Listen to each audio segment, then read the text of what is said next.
சொன்னபடி கேளு, மக்கர் பண்ணாத. எத்தனை வேலை இருக்கு, அத்தனை உங்க அப்பனா செய்வான், நான் தானே செய்யணும்.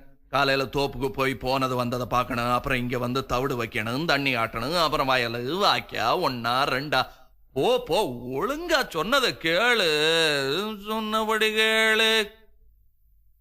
அப்படியே அது இல்ல உள்ள, சொன்னபடி கேளு, மக்கர் பண்ணாதே. சொன்னபடி கேளு, மக்கர் பண்ணாதே, என்னுடைய ஆளு இடைஞ்சல் பண்ணாதே. அரைச்ச பருத்தி கொட்ட புண்ணாக்கு நான் தாரேன், அகத்தி கீரை கட்டு அவக்காம நான் தாரேன். அடராமா ராமா ராமா ராமா ஓடே, சொன்னபடி கேளு, மக்கர் பண்ணாதே, என்னுடைய ஆளு இடைஞ்சல் பண்ணாதே. அரைச்ச பருத்தி கொட்ட புண்ணாக்கு நான் தாரேன், அகத்தி கீரை கட்டு அவக்காம நான் தாரேன்.